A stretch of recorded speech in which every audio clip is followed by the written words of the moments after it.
स्वागत है आपका बी न्यूज नेशन में। मैं हूं आबिद हुसैन शेख। BLDE इंजीनियरिंग छात्रों के आविष्कार का होगा प्रदर्शन। BLDE एसोसिएशन वचन पितामह doctor PG Halakatti engineering college Bijapur में 16 जुलाई को ओपन डे प्रोजेक्ट एग्जीबिशन रखा गया है, जिसमें master of computer application, electronic, civil, automobile, information science, computer science, architecture और मैकेनिक विभागों से कुल 232 प्रोजेक्ट्स का एग्जीबिशन रखा जाएगा, जो देश और समाज के लिए ये आविष्कार वरदान साबित हो सकता है। नई सोच, नई उड़ान, नए भारत का निर्माण लेकर अपनी काबिलियत के हुनर को दुनिया के आगे पेश करने का मौका BLDE इंजीनियरिंग कॉलेज के मैनेजमेंट और स्टाफ देने जा रहा है, जहां पर कैंपस सिलेक्शन और प्लेसमेंट के जरिए अब तक 8 लाख से लेकर 21 लाख तक के पैकेज के साथ सैकड़ों छात्र international companies, Infosys, Wipro, TCS जैसे कंपनीज में अपने सपनों को साकार कर रहे हैं, जो भविष्य में बच्चों के लिए प्रेरणा और मार्गदर्शक बनेगा। ये आविष्कारी एग्जीबिशन, जिसकी जानकारी प्रिंसिपल VG संगम महांतेश बिरादार, वाइस प्रिंसिपल गीतांजलि पाटिल ने दी, जिसका लाभ उठाने की छात्रों से अपील की जिम्मेदारों ने। सर, ಇದು 16ನೇ ತಾರೀಕು ಶನಿವಾರ ನಾವು ಪ್ರಾಜೆಕ್ಟ್ ಓಪನ್ ಡೇ ಅಂತ ಇಟ್ಕೊಂಡಿದ್ದೀವಿ. ಪ್ರಾಜೆಕ್ಟ್ ಓಪನ್ ಡೇ ಅಂದರೆ ನಾವು ನಮ್ಮ ಫೈನಲ್ ಇಯರ್ ಸ್ಟೂಡೆಂಟ್ಸು ಒಂದು ಪ್ರಾಜೆಕ್ಟ್ ಮಾಡಿರ್ತಾರೆ, ಅದು ಕರಿಕ್ಯುಲಮ್ ಪಾರ್ಟ್ ಅಂತೇಳಿ, as A part of curriculum final year ಟೈಮಲ್ಲಿ ಪ್ರಾಜೆಕ್ಟ್ ಮಾಡಿರ್ತಾರೆ. ಆ ಪ್ರಾಜೆಕ್ಟ್ಗಳನ್ನು ಅವನು ನಮ್ಮ ಜೂನಿಯರ್ ಸ್ಟೂಡೆಂಟ್ಸ್ಗಿಲ್ಲಿ ಮತ್ತು PU ಕಾಲೇಜ್ ಸ್ಟೂಡೆಂಟ್ಸ್ಗೆ ಮತ್ತು ಬಿಜಾಪುರ ಜನತೆಗೆ ಅದನ್ನು ನಾವು ತೋರಿಸ್ತೀವಿ, ಅಂದರೆ ಪ್ರದರ್ಶನ ಮಾಡ್ತೀವಿ. ಯಾಕಂದರೆ ಆ ಪ್ರಾಜೆಕ್ಟ್ಗಳು, ಎಷ್ಟೋ ಪ್ರಾಜೆಕ್ಟ್ಗಳು ಒಳ್ಳೊಳ್ಳೆ ಪ್ರಾಜೆಕ್ಟ್ಗಳಾಗಿವೆ ಮತ್ತು ಅವಕ್ಕೊಂದು ಸೈಂಟಿಫಿಕ್ ಬ್ಯಾಕ್ಗ್ರೌಂಡ್ ಇದೆ. ಅದಕ್ಕೆ ಎಷ್ಟೋ ಪ್ರಾಜೆಕ್ಟ್ಗಳು ಇಂಡಸ್ಟ್ರಿಯವ್ರನ್ನೂ ಬಂದು ನೋಡಿದ್ರಂದರೆ ಅವ್ರ ಇಂಡಸ್ಟ್ರಿಯವರು ಅದನ್ನು ತೊಗೊಂಡು ಇಂಪ್ಲಿಮೆಂಟ್ ಮಾಡಿ ಯೂಸ್ ಮಾಡ್ಕೋಬೋದು. ಆ ಒಂದು ಕಾರಣದಿಂದ ನಾವು ಈ ಪ್ರಾಜೆಕ್ಟ್ ಓಪನ್ ಡೇ ಮಾಡ್ತಾಯಿದ್ದೀವಿ. ಸೊ ಹುಡುಗರು ಮಾಡಿರೋ ಶ್ರಮ, ಅದರದ್ದು ಉಪಯೋಗ ಎಲ್ರಿಗೂ ಗೊತ್ತಾಗಲಿ, ಅದರಿಂದ ಬೇರೆಯವ್ರಿಗೂ ಯೂಸ್ ಆಗಲಿ. ಆಮೇಲೆ ನಮ್ಮ ಹುಡುಗರಿಗೂ ಒಂದು ಮೋಟಿವೇಶನ್, ಅಂದರೆ ಆ ಜೂನಿಯರ್ ಹುಡುಗರು ನೆಕ್ಸ್ಟ್ ನಾವು ಈ ಥರ ಒಳ್ಳೊಳ್ಳೆ ಪ್ರಾಜೆಕ್ಟ್ ಮಾಡಬೇಕು, ನಮಗೊಂದು ರೆಕಗ್ನೈಸೇಷನ್ ಇರ್ತೈತಿ ಅಂತೇಳಿ ಆ ಇದ್ರಿಗೋಸ್ಕರ ನಾವು ಇಟ್ಕೊಂಡು ನಮ್ಮ ಸಂಸ್ಥೆಯ ವತಿಯಿಂದ ಅವರು ಆ ಥರ ಮಾಡಿ ಅಂತ ಹೇಳಿದ್ರಿಂದ ನಮ್ಮ ಸಾಹೇಬರು MP ಪಟೇಲ್ ಸಾಹೇಬರು, ರಾಹುಲ್ ಸಾಹೇಬರು ಮತ್ತು ನಮ್ಮ ಜನರಲ್ ಸೆಕ್ರೆಟರಿ ಅವರು, ನಮ್ಮ administrator, chief administrative officer Kulkarni ಅವರು, ಅವರೆಲ್ಲ ಮಾರ್ಗದರ್ಶನ ಕೊಟ್ಟರು ಈ ಥರ ಮಾಡಿರಿ ಅಂಥೇಳಿ ನಾವು ನಮ್ಮ ಎಲ್ಲ ಸಂಸ್ಥೆಯ ಅಧ್ಯಾಪಕರು ಮತ್ತು ನಮ್ಮ ಸಿಬ್ಬಂದಿ ವರ್ಗದ ಜೊತೆಗೂಡಿ ನಾವು ಈ ಕಾರ್ಯಕ್ರಮ ಹಮ್ಮಿಕೊಂಡಿದ್ದೀವಿ. ಸೊ 16ನೇ ತಾರೀಕು ಒಟ್ಟು 732 ಪ್ರಾಜೆಕ್ಟು, ಅಂದರೆ ನಮ್ಮ ಕಾಲೇಜಲ್ಲಿ ನಮ್ಮ ಸ್ಟೂಡೆಂಟ್ಸು ಮಾಡಿರೋ ಪ್ರಾಜೆಕ್ಟ್ಗಳನ್ನ ಎಕ್ಸಿಬಿಟ್ ಮಾಡ್ತೀವಿ. ಟೋಟಲ್ 732 ಪ್ರಾಜೆಕ್ಟ್ಗಳು. ಆ ಪ್ರಾಜೆಕ್ಟ್ಗಳು ಎಲ್ಲ ಬ್ರ್ಯಾಂಚ್ ವೈಸ್ ಡಿಸ್ಟ್ರಿಬ್ಯೂಟ್ ಆಗಿದೆ. ಅಂದರೆ ಯಾವ ಥರ ಪ್ರಾಜೆಕ್ಟ್ ಮಾಡಿದ್ದಾರೆ ಬ್ರ್ಯಾಂಚ್ ವೈಸ್ ಅಂತೇಳಿ ಸ್ವಲ್ಪ ಬ್ರೀಫ್ ಮಾಡ್ತೀನಿ ನಾನು. ಸೊ ಮೊದಲನೇದಾಗಿ MCA department, master of computer application, ಅಲ್ಲಿ 12 ಪ್ರಾಜೆಕ್ಟ್ಗಳು ಎಕ್ಸಿಬಿಟ್ ಆಗ್ತವೆ. ಅಲ್ಲಿ 12 ಜನ ಪ್ರಾಜೆಕ್ಟ್ಗಳು ಮಾಡಿದ್ದಾರೆ. ಆ ಪ್ರಾಜೆಕ್ಟ್ಗಳು ಕೆಲವೊಂದು ಇಮೇಜ್ ಪ್ರೊಸೆಸಿಂಗ್, ಅಂದರೆ ನಿಮ್ಗೆ ಗೊತ್ತಿರಬೇಕು, ಇಮೇಜ್ ಪ್ರೊಸೆಸಿಂಗ್ ಅಂದರೆ ಈಗ ರಿಲೇಟೆಡ್ ಟು ಹೆಲ್ತ್ ಕೇರು, ಆಮೇಲೆ ಎನ್ವಿರಾನ್ಮೆಂಟಲ್ ಅಪ್ಲಿಕೇಶನ್ಸು, ಆ ರಿಲೇಟೆಡ್ ಪ್ರಾಜೆಕ್ಟ್ಗಳು ಅಲ್ಲಿವೆ. ಸೊ ಅವು ಎಷ್ಟೋ ಜನ ಡಾಕ್ಟರ್ಗೂ ಹೆಲ್ಪ್ ಆಗ್ಬೋದು ನಾಳೆ. ಎರಡನೇದಾಗಿ ಎಲೆಕ್ಟ್ರಾನಿಕ್ಸ್ ಆ್ಯಂಡ್ ಕಮ್ಯುನಿಕೇಷನ್ ಡಿಪಾರ್ಟ್ಮೆಂಟಿಂದ ಒಟ್ಟು 34 ಪ್ರಾಜೆಕ್ಟ್ಗಳು ಎಕ್ಸಿಬಿಟ್ ಆಗ್ತವೆ ಅಲ್ಲಿ. ಆ ಪ್ರಾಜೆಕ್ಟ್ಗಳು ಭಾಳಷ್ಟು ಪ್ರಾಜೆಕ್ಟ್ಗಳು ಎಲೆಕ್ಟ್ರಾನಿಕ್ಸ್ ಆ್ಯಂಡ್ ಕಮ್ಯುನಿಕೇಷನಲ್ಲಿ ಅಗ್ರಿಕಲ್ಚರ್ ಅಲ್ಲಿ ಎಲೆಕ್ಟ್ರಾನಿಕ್ಸ್ ಹೆಂಗೆ ಯೂಸ್ ಮಾಡ್ಬೋದು, ಹೆಂಗೆ ಅಗ್ರಿಕಲ್ಚರ್ ರಿಲೇಟೆಡ್ ಪ್ರಾಬ್ಲಮ್ ಸಾಲ್ವ್ ಮಾಡೋಕ್ಕೆ ನಾವು ಹೆಂಗೆ ಆ ಪ್ರಾಜೆಕ್ಟ್ಗಳನ್ನ ಇಂಪ್ಲಿಮೆಂಟ್ ಮಾಡ್ಬೋದು, ಆ ಥರದ ಪ್ರಾಜೆಕ್ಟ್ಗಳು ನಮ್ಮ ವಿದ್ಯಾರ್ಥಿಗಳು ಮಾಡಿದ್ದಾರೆ, ಅವನು ತೋರಿಸ್ತೀವಿ. ಆಮೇಲೆ ಎನರ್ಜಿ ಕನ್ಸರ್ವೇಷನ್, ಅವು ಎಲೆಕ್ಟ್ರಾನಿಕ್ಸಲ್ಲಿ ಹೆಂಗೆ ನಾವು ಯೂಸ್ ಮಾಡಿಬಿಟ್ಟು ಎನರ್ಜಿ ಕನ್ಸರ್ವೇಷನ್ನು, ಆಮೇಲೆ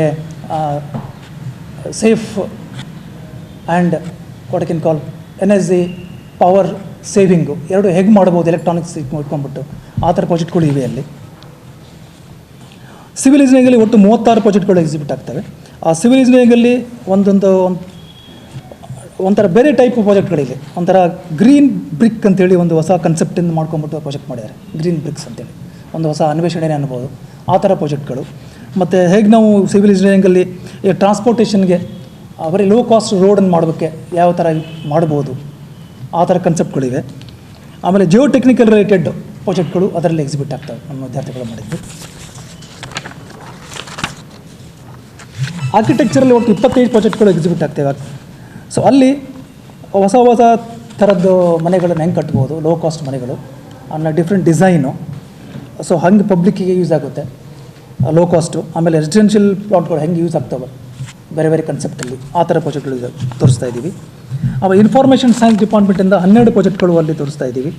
ಅಲ್ಲಿ ಭಾಳಷ್ಟು ಪ್ರಾಜೆಕ್ಟ್ಗಳು ಈ ಹೊಸ ಟೆಕ್ನಾಲಜಿ ಬಂದಿದ್ದಾರೆ, artificial intelligence and machine learning ಅಂತೇಳಿ AI/ML ಆ ರಿಲೇಟೆಡ್ ಪ್ರಾಜೆಕ್ಟ್ಗಳು ಭಾಳ ಇವೆ ಅಲ್ಲಿ. ಹಂಗೆ ನಾವು ಆರ್ಟಿಫಿಷಿಯಲ್ ಇಂಟೆಲಿಜೆನ್ಸ್ ಯಾವ ಥರ ನಾವು ಆ ಸೊಸೈಟಿಗೋಸ್ಕರ ಯೂಸ್ ಮಾಡ್ಬೋದು, ಟೆಕ್ನಾಲಜಿ ಅಪ್ಗ್ರೇಡೇಷನ್ ಯೂಸ್ ಮಾಡ್ಬೋದು, ಹೆಲ್ತ್ ಕೇರ್ ಸೆಕ್ಟರ್ಗೆ ಮೆಡಿಕಲ್ ಅಪ್ಲಿಕೇಶನ್ ಯೂಸ್ ಮಾಡ್ಬೋದು, ಆಮೇಲೆ ಇಂಡಸ್ಟ್ರಿ ಆಟೋಮೇಷನ್ಗೆ ಯೂಸ್ ಮಾಡ್ಬೋದು, ಆಮೇಲೆ ಡಾಟಾ ಮೈನಿಂಗ್ ಅಂತ ಹೇಳ್ತೀವಿ, ಭಾಳ ಜಾಸ್ತಿ ಡಾಟಾ ಇರೋದನ್ನು ಹೆಂಗೆ ನಾವು ಕಡಿಮೆ ಮಾಡ್ಬೋದು, ಡಾಟಾ ಕಾಂಪ್ರೆಸಿಂಗು, ಡಾಟಾ ಮೈನಿಂಗು, ಆ ಥರ ಅಪ್ಲಿಕೇಶನ್ ರಿಲೇಟೆಡ್ ಪ್ರಾಜೆಕ್ಟ್ಗಳು ಇನ್ಫಾರ್ಮೇಷನ್ ಸೈನ್ಸ್ ಆ್ಯಂಡ್ ಇಂಜಿನಿಯರಿಂಗ್ ಡಿಪಾರ್ಟ್ಮೆಂಟಿಂದ ತೋರಿಸ್ತಾ ಇದ್ದಾರೆ ವಿದ್ಯಾರ್ಥಿಗಳು.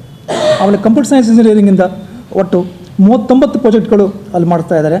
ಸೊ ಅಲ್ಲಿ ಸಾಫ್ಟ್ವೇರ್ ಡೆವಲಪ್ಮೆಂಟ್ ಮಾಡೋದು ರಿಲೇಟೆಡ್ ಅಗ್ರಿಕಲ್ಚರು, ಹೆಲ್ತ್ ಸೈನ್ಸು, ಆಮೇಲೆ ಟೆಕ್ನಾಲಜಿ ಅಪ್ಗ್ರೇಡೇಷನ್. ಸೊ ಅಲ್ಲಿ ಒಳ್ಳೊಳ್ಳೆ ಪ್ರಾಜೆಕ್ಟ್ಗಳು ಸಾಫ್ಟ್ವೇರ್ ರಿಲೇಟೆಡ್ ಪ್ರಾಜೆಕ್ಟ್ಗಳು ಎಲ್ಲ ಹೆಂಗೆ ಸಾಫ್ಟ್ವೇರ್ ಡಿಫ್ರೆಂಟ್ ಟೆಕ್ನಾಲಜೀಸ್ ಯೂಸ್ ಮಾಡಿಬಿಟ್ಟು ಸಾಫ್ಟ್ವೇರ್ಗಳನ್ನ ಡೆವಲಪ್ ಮಾಡಿ ಅದನ್ನು ಸೊಸೈಟಿಗೆ ತಲುಪಿಸಬೇಕು, ಆ ಥರ ಪ್ರಾಜೆಕ್ಟ್ಗಳು ನಮ್ಮ ಕಂಪ್ಯೂಟರ್ ಸೈನ್ಸಿಂದ ಎಕ್ಸಿಕ್ಯೂಟ್ ಆಗ್ತವೆ. ಆಮೇಲೆ ಎಲೆಕ್ಟ್ರಿಕಲ್ ಆ್ಯಂಡ್ ಎಲೆಕ್ಟ್ರಾನಿಕ್ಸ್ ಇಂಜಿನಿಯರಿಂಗ್ ಅದರಿಂದ 30 ಪ್ರಾಜೆಕ್ಟ್ಗಳು ಅಲ್ಲಿ ಎಕ್ಸಿಕ್ಯೂಟ್ ಆಗ್ತವೆ. ಅಲ್ಲಿ ನಾವು ಸೊಸೈಟಿ ರಿಲೇಟೆಡ್ ಅಗ್ರಿಕಲ್ಚರ್ಗೆ ಹೆಂಗೆ ನಾವು ಕಡಿಮೆ ಪವರಲ್ಲಿ ನಾವು ಅಗ್ರಿಕಲ್ಚರ್ಗೆ ಯೂಸ್ ಮಾಡ್ಬೋದು, ಆಮೇಲೆ ಎನರ್ಜಿ ಹೆಂಗೆ ನಾವು ಸೇವ್ ಮಾಡ್ಬೋದು, ಆಮೇಲೆ ಎನ್ವಿರಾನ್ಮೆಂಟಲ್ ರಿಲೇಟೆಡ್ ಹೆಂಗೆ ನಾವು ಎಲೆಕ್ಟ್ರಿಕಲ್ ನಾವು ಸರ್ಕ್ಯೂಟ್ಸು ಆ ಸಪ್ಲೈಸ್ ಯೂಸ್ ಮಾಡಿಬಿಟ್ಟು ಅದನ್ನು ನಾವು ಮಾಡಬೇಕು. ಆಮೇಲೆ ರೋಬೋಟಿಕ್ಸ್ ರಿಲೇಟೆಡ್ ಪ್ರಾಜೆಕ್ಟ್ಗಳು ಎಲೆಕ್ಟ್ರಿಕಲ್ ಆ್ಯಂಡ್ ಎಲೆಕ್ಟ್ರಾನಿಕ್ಸ್ ಇಂಜಿನಿಯರಿಂಗ್ ಡಿಪಾರ್ಟ್ಮೆಂಟಿಂದ ಅವ್ರು ತೋರಿಸ್ತಾರೆ. ಅಲ್ಲಿ ಒಟ್ಟು 30 ಪ್ರಾಜೆಕ್ಟ್ಗಳು ನಾವು ತೋರಿಸ್ತಾ ಇದ್ದೀವಿ.